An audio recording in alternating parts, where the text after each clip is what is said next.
But speaking of two people that you've certainly been following for a long time, if you love Smash, on the right, we got the old man himself, Panda's very own WADI. The old man. Is this just a callback to the fact that I called him an old man on the mic yesterday? Yes. Yeah. He like came up to me and was like, so, Dora, you called me an old man. So, Dora, you think I'm old? I'm WADI.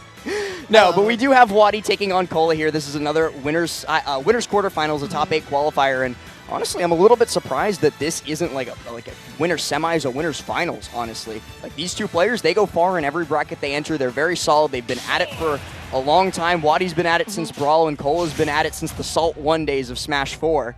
But we're going to be getting into this right now, starting out on Starter Stadium, Rob versus Roy. Let's go. We just saw this happen between Mugen and Zamba, and let me tell you, Zamba opened up Mugen. If WADI is going to be able to set up those same edge guards, those same juggles, and just be able to get those early stocks, he can make short work of KOLA, but that is no easy task because KOLA is an entirely different beast. It's KOLA. Absolutely. Like, KOLA is the king of holding forward, right? He is more aggressive than almost any other top player, and he knows it. He plays so fast-paced and controls the tempo of a match in a way that not a lot of people can keep up with. But if there's anybody in this bracket who knows how to control the tempo of a match, it's WADI, but it slipped out of his hands for this first stock as KOLA hits that Jeff smash. Yeah, but already going to be getting 2 4-leaders. This is such a nasty position to be in, and catching that double jump.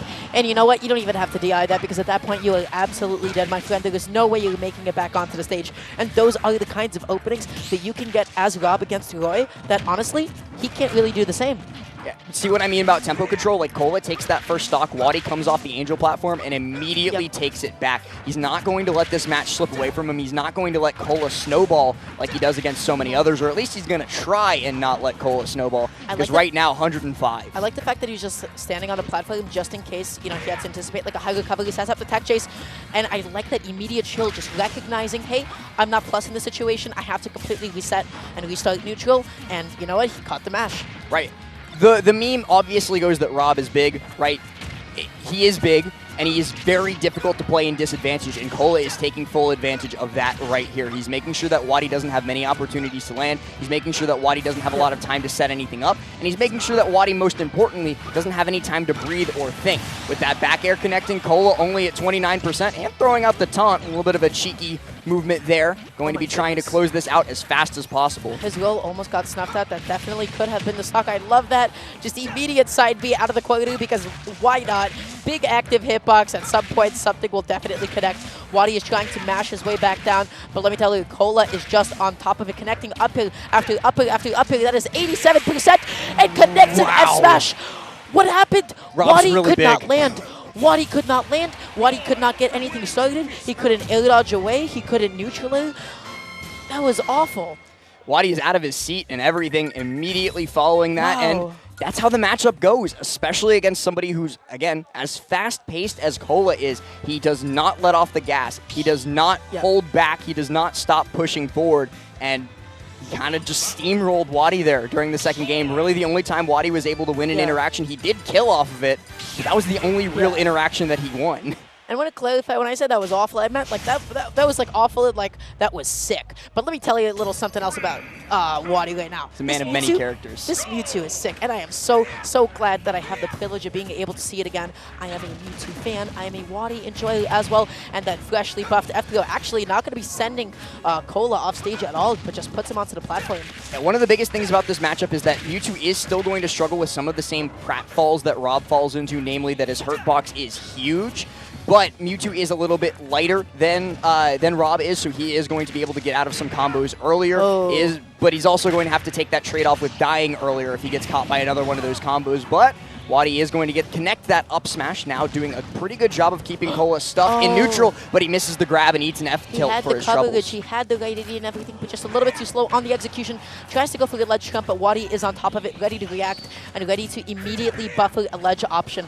I like that bit of a mix-up. KOLA didn't go for the final hit because he didn't want to eat that big out-of-shield punish, forcing both of them just to reset that situation.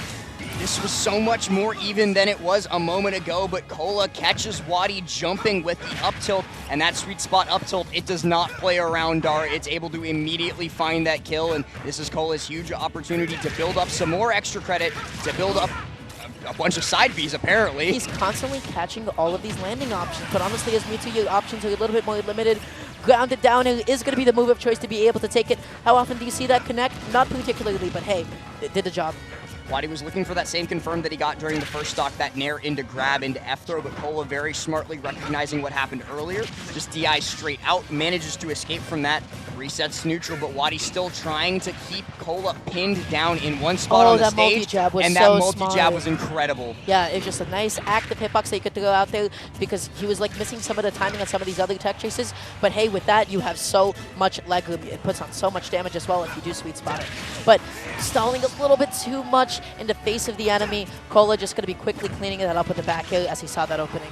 We've talked about it before. KOLA never hesitates to pull the trigger on those back airs. But speaking of back airs, WADI finds a nice one himself, but KOLA is going to get that nair fair for some damage. Oh my goodness, aerial side B into up air already, basically evening up this percent is what I would say had KOLA not gotten a couple of hits. I like this implementation of side B just to stall a little bit longer because KOLA has successfully shoved him every single time and juggled him up until now. So those side Bs are throwing him off of his tempo. KOLA getting this up air juggle again. We saw it during the last game, and WADI just missing the side B, going to get caught by a jab fair for his troubles, missing the down B as well, now stuck on the ledge. KOLA very nearly had the perfect read on where he was going to teleport, gets up into it, misses the down smash, and there's the turnaround bear. KOLA closes it out 2-0. I feel like this all just boiled down to the fact that KOLA is so good at juggling. KOLA is so good at choking because this was both the story of Rob and of Mewtwo. The thing that killed WADI at the end of the day was the fact that he could not land. He could not air dodge. He could not press an aggressive button. And at the end, also his stalling was getting called out by some of those like noodle hits of the up air. Right. Doesn't matter because at the end of the day, that's damage, and you could still get another follow-up hit sometimes. KOLA was able to get under him. He was able to set up the situations, and WADI struggled a little bit. So